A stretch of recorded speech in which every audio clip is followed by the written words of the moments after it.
कहानी की शुरुआत एक ऐसे अनोखे गेम को दिखाते हुए होती है जिसका नाम द जुरासिक गेम्स था। गेम के अंदर कई लेवल्स होने के साथ साथ बहुत सारे डायनासोर्स भी मौजूद थे जो एक वर्चुअल रियलिटी की दुनिया में क्रिएट किए गए होते हैं, और अगर कोई भी उस गेम को खेलते टाइम मारा गया तब वो रियलिटी में भी मर जाएगा। ये सारी चीजें एक प्राइवेट कंपनी उन सभी अपराधियों को सजा देने के लिए कर रही थी। देखते ही देखते इस गेम की पॉपुलैरिटी काफी बढ़ने लग जाती है। अब हमें यहाँ पर एंथनी नाम का एक अपराधी दिखाया जाता है जिसके ऊपर अपनी वाइफ की ही कत्ल का इल्जाम था। हालांकि एंथनी लगातार यही कहता है कि उसने अपनी वाइफ को नहीं मारा, लेकिन इसके खिलाफ कोई भी सबूत ना होने के कारण एंथनी को जेल में डाल दिया जाता है। एंथनी के दोनों बच्चे पूरी तरीके से अकेले हो गए थे, इसीलिए मजबूरी में आकर एंथनी को जुरासिक गेम ज्वाइन करना पड़ता है। ये खतरनाक गेम टोटल 10 अपराधी खेलने वाले थे, जिसमें से कोई एक ही अपराधी जीतेगा और उसके द्वारा किए गए सारे गुनाहों को भुलाकर उसे आजाद कर दिया जाएगा। एंथनी की तरह 9 अपराधी और आ गए थे जो कि इस गेम को स्टार्ट करेंगे। चारों तरफ इस अनोखे गेम का बोलबाला होने लगता है। उन अपराधियों की फैमिलीज को छोड़कर सारी जनता एक इंटरटेनमेंट की नजर से देख रही थी। इन सारी चीजों में अपराधियों की जान भी चले जाए इससे उन्हें कुछ भी नहीं फर्क पड़ता। अब यहाँ सभी अपराधियों को वर्चुअल रियलिटी की दुनिया में गेम खेलने के लिए लेके जाया जाता है। वर्चुअल रियलिटी की दुनिया में आने के बाद उनके सामने होस्ट आ जाता है जो कि पूरे 10 अपराधियों को इस गेम के रूल समझा रहा था। होस्ट कह रहा था कि तुम सभी के गले पर एक सर्कल फिट किया गया है। अगर तुमने किसी भी बनाए गए रूल रेगुलेशन को तोड़ने की कोशिश की तब ये सर्कल ब्लास्ट हो जाएगा, जिससे कि वो सब अपराधी रियल लाइफ में भी मारे जा सकते थे। साथ ही साथ होस्ट उन सभी को ये भी बताता है कि तुम्हें जल्द से जल्द एक सेफ जगह की तलाश करनी पड़ेगी जहाँ पर तुम रह सकते हो, और उसके बाद आगे का प्रोसीजर सभी को बताया जाएगा। हालांकि वो अपराधी समझ रहे थे कि उन्हें सेफ जगह ही ढूंढनी है जो कि बहुत ही ज्यादा इजी होगी, पर जैसे ही होस्ट वहाँ से गायब होता है उस जगह पर बड़े बड़े डायनासोर्स आ गए थे जो सभी के ऊपर हमला करने लग जाते हैं। वो 10 अपराधी अपनी जान बचाकर दूसरी तरफ भागने लग जाते हैं क्योंकि इतने बड़े डायनासोर्स का खाना कोई भी नहीं बनना चाहता था। लेकिन यहाँ भागते समय एक अपराधी को वो डायनासोर्स पकड़कर खा जाते हैं, जिससे कि गेम स्टार्ट होने से पहले ही वो एलिमिनेट हो गया था। वहीं दूसरी तरफ हमें जंगल के अंदर बिली और एल्बर्ट नाम के 2 अपराधी एक दूसरे से लड़ाई करते हुए दिखाए जाते हैं। शुरुआत में बिली एल्बर्ट पर हमला कर रहा था, लेकिन एल्बर्ट बिली के सामने गिड़गिड़ाने लगा था कि वो उसे छोड़ दे, इसीलिए बिली उसे कुछ ना करते हुए वहाँ से निकल जाता है। तभी अचानक एल्बर्ट बिली के पीछे से हमला कर देता है। एल्बर्ट तो दांतों की मदद से बिली की बॉडी को काटने लगा था। ये सारी चीजें कंपनी के टेक्नीशियंस और सभी ऑडियंस देखते रहती है, जिससे कि वहाँ पर एंटरटेनमेंट का माहौल बन गया था। अब यहाँ गेम का होस्ट सारी जनता को गेम्स के नियम और रेगुलेशंस बता रहा था, लेकिन इससे पहले होस्ट मरे हुए अपराधी के बारे में बताता है जो कि अब रियलिटी में भी मारा जा चुका था। वो सारी जनता को इस अपराधी के खिलाफ गिल्टी फील करने के लिए नहीं कहता है, क्योंकि इस अपराधी ने स्कूल बस में बॉम्ब लगाकर कई बच्चों की जानें ली थी। और अब होस्ट गेम के बारे में कहता है कि बचे हुए 9 अपराधियों को स्टेज 1 में जंगल जैसे खतरनाक जगह को पार करना पड़ेगा, स्टेज 2 में एक भूल भुलैया को, स्टेज 3 में माइनिंग साइट को, और आखिरी स्टेज तो बहुत ही खतरनाक होने वाला था जो अभी जनता के सामने रिवील नहीं होता। और जो अपराधी इन चारों स्टेजेस को कंप्लीट कर लेगा वो जीत जाएगा, यानी कि उसके सारी सजा माफ होकर वो आजाद हो चुका होगा। अब हमें गेम के अंदर ही एक लड़की दिखाई जाती है जिसका नाम जॉय था, पर अब जॉय के ऊपर बिली ने तो हमला कर दिया होता है, क्योंकि बिली को ये लग रहा था कि उसे गेम में सरवाइव करने के लिए दूसरों को मारना पड़ेगा। बिली और जॉय तो एक दूसरे के साथ लड़ाई करने लगे थे, पर तभी उनके बीच एंथनी आ जाता है जिसने कि बिली को जॉय से अलग किया और उसे मारने लगा। बिली के थोड़ा घायल होने पर जॉय ने उसका फायदा उठाया और एक पत्थर की मदद से बिली के सर पर लगातार वार करने लगी, जिससे कि अब बिली की भी मौत हो जाती है। जॉय भी यही कह रही थी कि उसे जीतने के लिए दूसरे लोगों को मारना पड़ेगा, पर एंथनी जॉय को समझाता है और उसे अपने साथ काम करने के लिए कहता है, इसीलिए वो दोनों कोऑर्डिनेशन बिठाकर आगे बढ़ने लगे थे। उनके जाने के बाद बिली के पास 2 छोटे छोटे डायनासोर्स आते हैं जो बिली को खाने के लिए एक दूसरे से लड़ाई करने लगे थे, यानी कि वो रियलिटी में भी मारा जाएगा। गेम के बाहर एंथनी के बच्चों के साथ कुछ बातचीत की जा रही थी। एंथनी के दोनों बच्चे चाहते थे कि उसके फादर कैसे भी हों, पर वो उन्हें बहुत प्यार करते हैं, और दोनों बच्चों को भी भरोसा था कि उनके फादर ने उनकी मॉम का कत्ल नहीं किया है। ये किसी की साजिश थी एंथनी को फंसाने की। जुरासिक गेम का टेक्निकल स्टाफ सारी कोडिंग करता रहता है ताकि वो गेम को और भी डिफिकल्ट और एंटरटेनिंग बना सके। सुजैना और लोरा नाम की दो स्टाफ सीनियर डिपार्टमेंट में काम किया करती थी, जिनका पूरा काम इस पूरी गेम की रिपोर्टिंग पर ध्यान देना था। अब हमें गेम के अंदर जॉय और एंथनी को दिखाया जाता है, क्योंकि अब जॉय एकदम गुस्सा होकर एंथनी पर ही हमला कर देती है। जॉय ने अब ये प्लान बना लिया था कि वो दूसरों को मार देगी, जिससे कि एंड में वही जीत जाएगी। इसीलिए उसने एंथनी के गले में रस्सी डालकर एक जगह पर फंसा दिया। लग रहा था कि एंथनी की जान ऐसे ही चली जाएगी, पर तभी वहाँ रैन नाम का एक दूसरा अपराधी आकर एंथनी को बचा लेता है।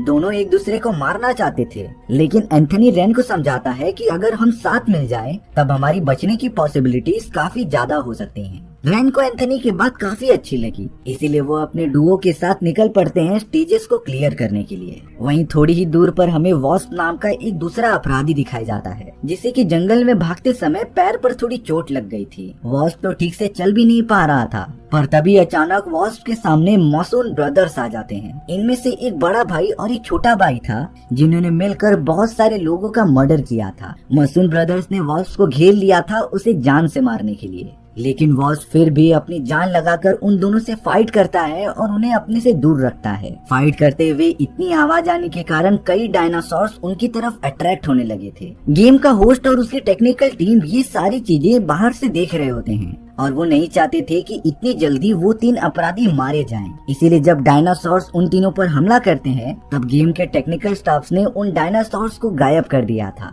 जिससे कि मसून ब्रदर्स और वॉस्प की जान बच जाती है। वॉस्प ने मसून ब्रदर्स से ये वादा कर दिया था कि वो उसकी बीमार माँ का इलाज कराएगा, साथ ही साथ गेम से बाहर निकलने पर काफी पैसे भी देगा। इसीलिए मसून ब्रदर्स इस डील के लिए राजी हो जाते हैं। वहीं दूसरी तरफ एंथनी और रैन साथ मिलकर इस पहले स्टेज को कंप्लीट करके सेफ जगह पर पहुंच जाते हैं और अब उन बचे हुए लोगों ने स्टेज 1 बड़ी चालाकी से कंप्लीट कर लिया था। हालांकि एक सेफ जगह जो कि एक रूम थी, उसमें पहुंचने के बाद वो सब एक दूसरे से लड़ाई करने लग जाते हैं, लेकिन फिर उन्हें पता चला कि उनके पैर जंजीरों से बंधे हुए हैं। थोड़ी देर में ही वहाँ पर होस्ट आ जाता है, जो बचे हुए अपराधियों को कॉन्ग्रेचुलेट कर रहा था फर्स्ट स्टेज कंप्लीट करने के लिए।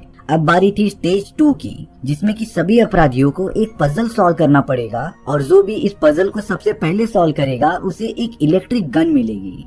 ये बोलकर होस्ट वहाँ से चला जाता है। सारे अपराधी जल्द से जल्द उस पजल को सॉल्व करने में लग गए थे। यहाँ स्टेफनी नाम की एक लड़की ने पजल को सबसे पहले सॉल्व कर लिया था, पर एल्बर्ट, जो कि स्टेफनी के बाद पजल सॉल्व करता है, वो स्टेफनी से गन छीनकर सभी को अपने गन पॉइंट पर ले लेता है। सबसे पहले एल्बर्ट रैन के ऊपर फायर करने जा रहा था, लेकिन रैन तुरंत ही वहाँ से हट जाता है, जिससे कि इलेक्ट्रिक गोली सीधा उसके मेज वाले स्क्रीन पर जाकर लग गई थी। लेकिन एंथनी ने इस बात का फायदा उठाकर एल्बर्ट को मारकर वो गन ले ली होती है। पर अब तो उस जगह पर बहुत सारे डायनासोर्स एक्टिवेट कर दिए गए थे, जो उन सभी अपराधियों की तरफ मारने के लिए बढ़ते रहते हैं। सभी अपराधी जल्द से जल्द अपना पजल खत्म करके वहाँ से भागने लगे थे, लेकिन रैन की तो स्क्रीन पूरी तरीके से खराब होने के कारण वो टच भी नहीं कर पा रहा था।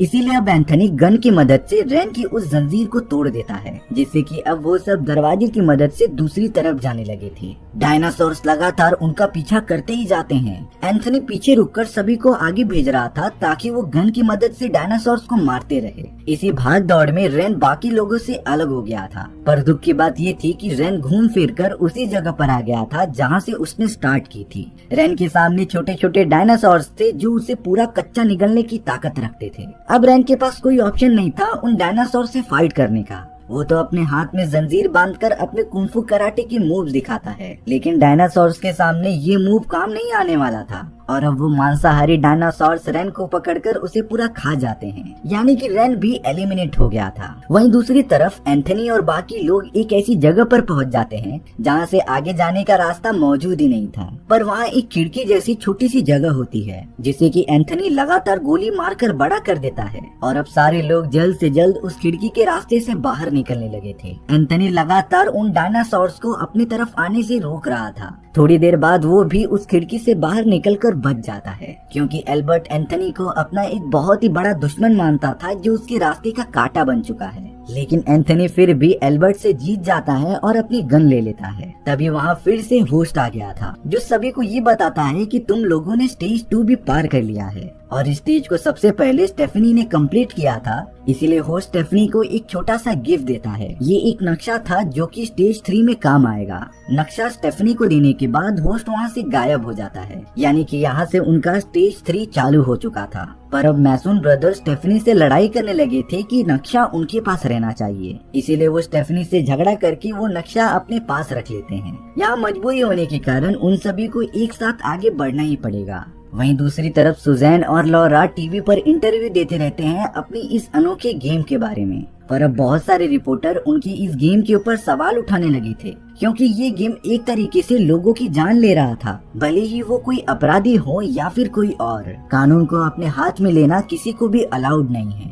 अब गेम के अंदर वो सारे अपराधी एक ऐसी जगह पर पहुंच गए थे जहां पर बड़े बड़े डायनासोर्स रहा करते थे, इसीलिए वो सब काफी चिल थे कि उन्हें कोई भी खतरा नहीं है। पर अब अचानक से वॉस्प के ऊपर एक प्लांट वाले डायनासोर ने हमला कर दिया था, जो कि उसका पूरा सर अपने मुंह के अंदर दबोच लेता है। हालांकि मैसून ब्रदर्स वॉस्प को बचाने की बहुत कोशिश कर रहे थे और थोड़ी देर बाद वो उस डायनासोर को मार कर भगा देते हैं। फिर पता चलता है कि वॉस्प का पूरा मुंह एसिड से जल चुका था और तो और उसके अंदर आगे बढ़ने की जान भी नहीं बची थी। इसी तरीके से वॉस्प भी एलिमिनेट हो जाता है। पर अब यहाँ मैसून ब्रदर्स एक दूसरे से लड़ाई करने लगे थे, क्योंकि उन्हें कैसे भी करके वॉस्प की जान बचानी थी ताकि वो उससे पैसे ले सकें। उन दोनों के बीच लड़ाई के दौरान स्टेफनी मौका देखकर अपने उस नक्शे को ले लेती है और अब यहाँ एंट्री होती है होस्ट की, जो सभी को बता रहा था कि तुम सब स्टेज 3 में आ गए हो, जो कि एक माइनिंग फील्ड थी। इस पूरी जगह के उस तरफ एक छोटा सा बॉक्स रखा गया था जिसके अंदर गन के बुलेट्स थे और उन्हें कैसे भी करके उस जगह पर पहुंचना पड़ेगा। लेकिन ये काम इतना आसान भी नहीं था। होस्ट इस बात को डिमॉन्स्ट्रेट करने के लिए एक डायनासोर को उस फील्ड के ऊपर दौड़ाता है और तभी अचानक एक ब्लास्ट होने के कारण वो डायनासोर उड़ गया था। तब जाकर पता चलता है कि जमीन के अंदर बहुत सारे ब्लास्ट होने वाले माइंस लगाए गए हैं, जो कि चारों तरफ कहीं भी फैले हुए हैं। स्टेफनी के पास जो नक्शा था वो उसकी मदद से माइन से बच सकती थी और ये कहकर होस्ट वहाँ से चला जाता है। स्टेफनी नक्शे को बारीकी से देखते हुए सभी के साथ आगे बढ़ रही थी और अब उन्हें बारीकी से कदम रखना पड़ेगा, क्योंकि उनकी एक गलती सभी की जान ले लेगी। पर यहाँ मैसून ब्रदर्स तो अभी भी अपने फाइट करने में लगे हुए थे। हालांकि स्टेफनी, एंथनी और बाकी सब स्टेज को क्लियर करके दूसरी तरफ चले जाते हैं, लेकिन फिर भी मैसून ब्रदर्स एक दूसरे से लड़ाई करना बंद नहीं करते। तभी उनमें से छोटे वाले भाई को अच्छे से याद आता है और वो तुरंत वहाँ से दूसरी तरफ चला जाता है और अब स्टेज 3 का समय खत्म हो चुका था। मैसून ब्रदर्स में से बड़े वाले भाई के अलावा सभी लोगों ने स्टेज को क्लियर कर लिया था, जिससे कि अब बड़े भाई के गले में लगा हुआ पट्टा पूरी तरीके से ब्लास्ट हो जाता है और अब मैसून का बड़ा भाई भी एलिमिनेट हो चुका था। छोटा भाई अपने बड़े भाई की इस तरीके से मरते हुए देखकर सहन नहीं कर पाया और वो जैसे ही उसे बचाने जाता है तभी एक उड़ने वाला डायनासोर मैसून ब्रदर के छोटे भाई को पकड़कर ऊपर से नीचे गिरा देता है, जिससे कि वो एक माइन पर गिरा और वहाँ पर एक ब्लास्ट हो गया। यानी कि दोनों ही मैसून ब्रदर्स अब एलिमिनेट हो चुके थे। स्टेफनी तुरंत स्टेज कंप्लीट करके उस बॉक्स के अंदर से गन्स के बुलेट्स निकाल लेती है और अब वो सब निकल पड़े थे अपने फाइनल स्टेज को कंप्लीट करने के लिए। अब यहाँ एंथनी, स्टेफनी और एल्बर्ट एक दूसरे के साथ मिलकर बातें कर रहे थे। हालांकि एंथनी चाहता था कि स्टेफनी उससे बुलेट्स दे दे ताकि वो सभी की प्रोटेक्शन कर सके, लेकिन स्टेफनी ये बिल्कुल भी नहीं करना चाहती। एंथनी गुस्सा होकर वहाँ से चला जाता है। एंथनी तो अब जॉय के पास आ गया था, जो कि एक पहाड़ पर खड़े होकर नजारा देख रही थी। एंथनी जॉय को बताता है कि तुम सेम टू सेम मेरी बेटी जैसी दिखती हो और मैं इस गेम में आया ही नहीं होता क्योंकि मैंने अपने वाइफ का कत्ल किया ही नहीं है। वो बताता है कि मेरी वाइफ की बॉडी पर चाकू के निशान थे जब वो दरवाजा खोलने के लिए गई थी, लेकिन सारे सबूत मेरे खिलाफ हो गए और ऐसा बताने लगी कि मैंने ही अपनी वाइफ का कत्ल किया है। जॉय पता नहीं क्यों ये बारीकी से सुनते रहती है, लेकिन वो एंथनी को इस बात का जवाब नहीं देती। तभी दूसरी तरफ हमें स्टेफनी की चिल्लाने की आवाज आती है, क्योंकि बिली उसे काटने लगा था। बिली तो स्टेफनी को मारने की कोशिश करता है। एंथनी तुरंत वहाँ पर आकर स्टेफनी को बचा रहा था और बिली से लड़ाई कर रहा था, पर अब बिली ने लकड़ी का टुकड़ा अपने हाथ में लेकर एंथनी के पेट में घुसा दिया होता है, जिससे कि एंथनी को काफी ज्यादा चोट लग गई थी। बिली के हाथ में अब गन लग गई थी, जिससे कि वो एंथनी को मारना चाहता था। एंथनी अपनी जान बचाकर जंगल में दूर भागता ही रहता है,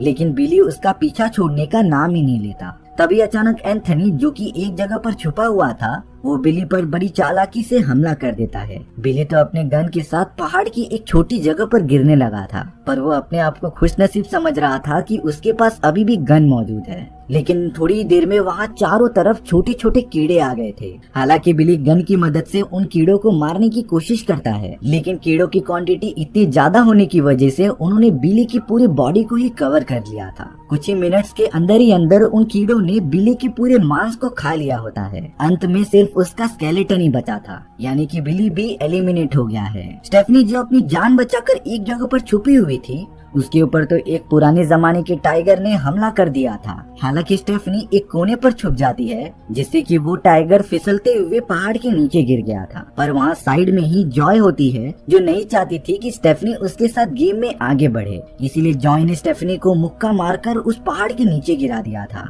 जिसकी वजह से वो भूखा टाइगर स्टेफनी को खाने लग जाता है।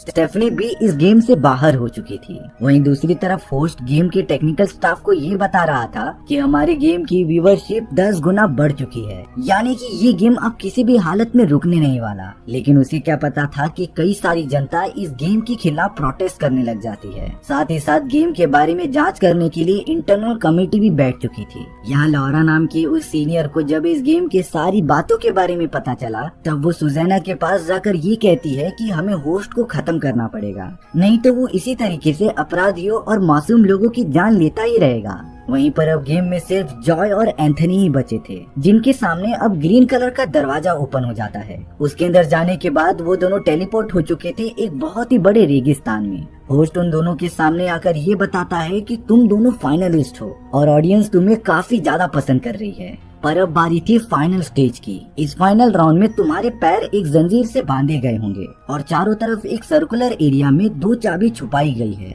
जिसे ढूंढकर अगर उन्होंने अपना लॉक खोल लिया और उस सर्कल के बाहर चले गए, तब उन दोनों में से एक जीत जाएगा। होस्ट ये कहकर वहाँ से गायब हो जाता है। जॉय समझ रही थी कि वो एंथनी को मार देगी तो वो ऐसे ही जीत जाएगी, इसीलिए वो घायल हुए एंथनी पर वार करने लग जाती है। साथ ही साथ हमें ये रियलिटी पता चली कि एंथनी की वाइफ को किसी और ने नहीं बल्कि जॉय ने ही मारा था। जॉय उस रात एंथनी के घर पर चोरी करने आई थी और गलती से उसने एंथनी की वाइफ की ये जान ले ली। वो तो अब जॉय को पकड़कर उसे जान से मारना चाहता था, पर तभी अचानक उस सर्कल के अंदर 3 बड़े बड़े टी-रेक्स आ जाते हैं, यानी कि एंथनी और जॉय दोनों की जान खतरे में थी। वो दोनों तुरंत ही रेत में मौजूद चाबी को ढूंढने लग जाते हैं। काफी सर्च करने के बाद जॉय को एक चाबी मिल गई थी। तभी वो तीनों डायनासोर्स जो कि एक मांसाहारी थे, वो एक दूसरे से लड़ाई करते हुए वहाँ पर गिरते पड़ते रहते हैं, जिससे कि जॉय की जंजीर पर एक डायनासोर गिर गया था और वो उसे निकाल ही नहीं पा रही थी। वहीं एंथनी भी लगातार चाबी को ढूंढता ही रहता है।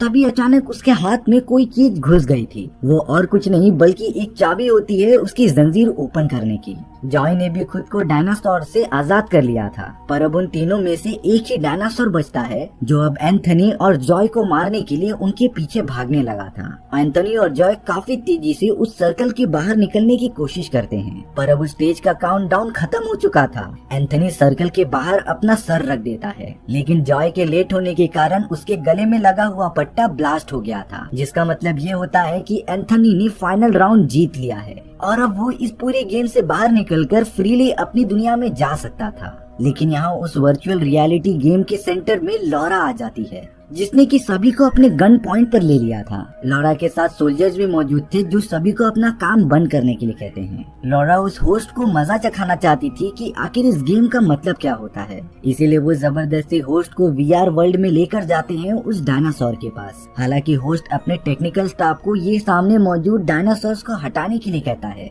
पर लॉरा ने उस वर्कर को जान से मार दिया था, जिससे कि अब देखते ही देखते डायनासोर ने होस्ट को खा लिया होता है, यानी कि होस्ट की रियलिटी में भी मौत हो चुकी थी। एंथनी अपना पूरा गेम कंप्लीट करके रियल वाली दुनिया में वापस आ गया था, पर अब जो सोल्जर्स उन वर्कर्स को मारते रहते हैं, उनकी एक गोली एंथनी को भी आकर लग जाती है। सारे वर्कर्स यहाँ से वहाँ भागने लग गए थे। उस पूरे हमले में बेचारी लॉरा, जो कि सच्चाई के साथ थी, वो भी मर चुकी थी। अब हमें कई महीनों के बाद का सीन दिखाया जा रहा था, जहाँ ये पता चलता है कि एंथनी अभी भी जिंदा है और रिकवर हो रहा है। एंथनी के ऊपर उसकी वाइफ के कत्ल के लगाए गए सारे इल्जाम झूठ साबित हो जाते हैं और वो अपने बच्चों के साथ खुशी खुशी अपने आगे की जिंदगी गुजारने लगा था। इसी तरीके से हमारी ये कहानी यहीं पर खत्म हो जाती है। सो व्यूअर्स, आपको ये स्टोरी कैसी लगी कमेंट सेक्शन में बताना भूलना मत। और अगर आपको मेरा एक्सप्लेनेशन 1% भी अच्छा लगा होगा ना, तो वीडियो को लाइक एंड चैनल को सब्सक्राइब जरूर कर देना। मिलते हैं नेक्स्ट वीडियो में। Bye bye.